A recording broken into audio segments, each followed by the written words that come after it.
Like America herself, the pickup truck has become the melting pot of the automotive world.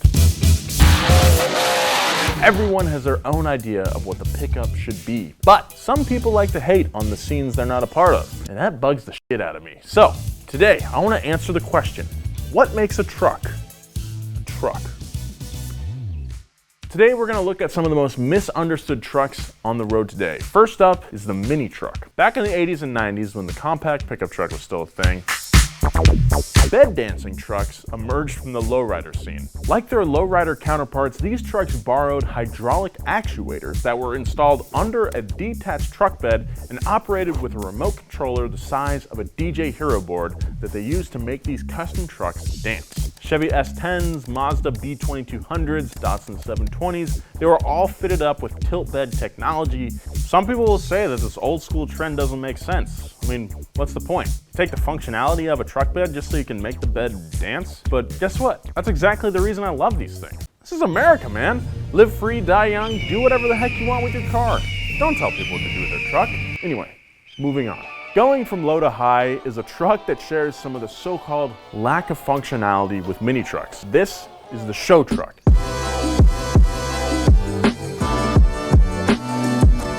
These trucks are purpose-built showpieces meant to make you ooh and ah as they roll by. I mean, look at this bed. It's so high up, it's completely impractical. The owner even says he never puts anything back here, but I think that's cool. It's very punk rock. SEMA show trucks are some of the most tricked out vehicles around. Custom paint jobs, intricate lighting setups, modified engines, and yes, really, really big wheels, really tall suspension. Driving through the mud and rough terrain isn't what this truck was designed for. It was made to show off and get your attention, which it does. It's also very good at blinding you if you're driving in front of it, but that's another story. Sure, you might think it's too masculine, too machismo. After all, what's the point of making a truck look off-road ready if the wheels have 3 coats of polish on them? But again, that's not the point. The point is the passion and work that the owners put into their cars. You don't have to like it, but I love the craftsmanship that goes into these things. Both mini trucks and so-called bro-dozers like this one might be looked down on by certain people, but that doesn't really matter because once you get up here, you feel good. Jacking up a truck and throwing mud tires on it was initially used out of necessity. The boggy swamps and muddy country roads of the South stranded drivers more often than they'd like. And because of this, the first monster truck was born. You might have heard of it, Bigfoot. The big blue Ford that now lives in the Smithsonian. Bob Chandler, the creator of Bigfoot, owned a 4x4 business in the 70s and used it initially to advertise his business. Bigfoot started out as a '74 Ford F-250 that Bobby threw a camping shell in the back of that he used for weekend trips with his old lady. He then got a knack for customizing his truck and started off by throwing bigger tires on it. He went as big as he can go until he started to break axles, so naturally he threw bigger axles on it. But with bigger tires and bigger axles, you need a bigger engine to spin those tires, and his obsession of creating the biggest and baddest car-smashing truck in the world began.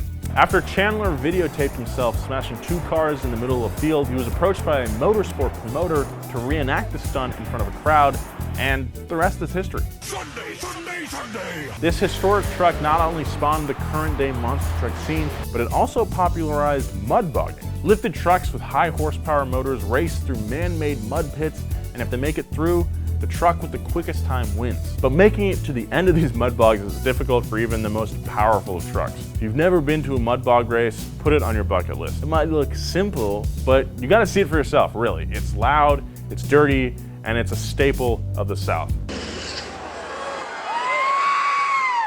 I once saw a guy mud bog a Subaru Forester with a straight pipe exhaust. It was awesome. They had to pull him out with a 1.5 deuce, but it was a really awesome day. Anyway.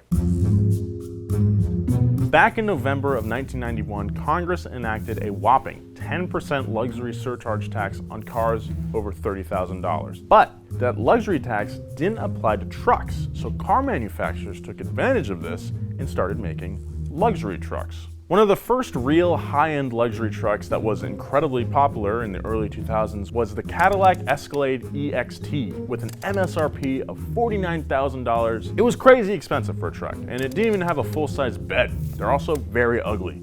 For comparison, the standard top-of-the-line Ford F-150 Lariat was $31,000. But what might be more surprising is that people bought them, a lot of them, and they continue to buy luxury trucks to this day. You can easily walk into any major dealer and find a decked out truck that's close to 100 grand. People might say that these trucks are more on the passenger car side of things than the trucks of yesteryear because you can daily them and they're comfortable. But I say, look how many different roles one vehicle can play. They can be comfortable, they can have dope entertainment systems, but you can also tow a house and haul anything you want with them. And that's why people don't hesitate to spend so much. The high-end truck we have today might not fit perfectly into that classic high-end truck category you think of when you imagine a luxury truck, but it is the most badass factory off-roader the world has ever seen. It comes in ice blue, my favorite Gatorade flavor, and it's named after my favorite dinosaur.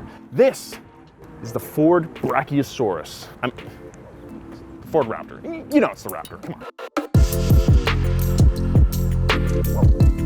You get a twin turbocharged 3.5 liter V6 EcoBoost, squizzing out 450 horsepower and 510 foot-pounds of torque. You get Fox live valve shocks, Recaro front seats, terrain management system, aluminum alloy body, and a ton of other fancy features that don't come on the bare bones XL F-150.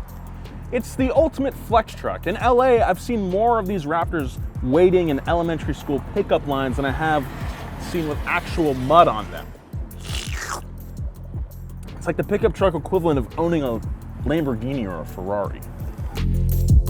This truck is capable of some truly insane things, and most drivers will never find those limits. But that's okay, because they bought it, so they're entitled to drive it how they want to. It's their truck. In 1958, Datsun started exporting their 220 series, becoming the first Japanese truck to hit the market in the USA. It took some time for the Japanese compact trucks to earn the respect of classic American full-size truck owners who doubted a tiny Japanese machine could do what they wanted. But the practicality and quality of these Japanese imports finally won them over. The evolution of trucks has gone from functional to fun to fancy, but the heart of the pickup truck is still the humble work truck, like this one.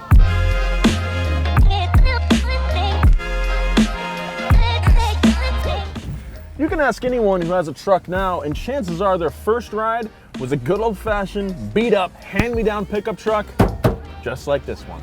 Trucks like these aren't flashy. They don't have a rear swing arm suspension with 12 inches of travel. There's no full-length moonroof or heated and cooled seats. It doesn't have rich Castano leather.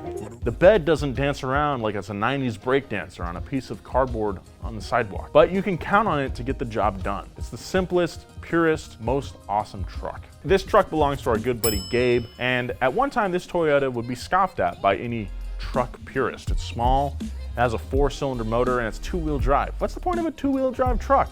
I love trucks like these because they don't have all the bells and whistles. They're the purest distillation of what a pickup should be.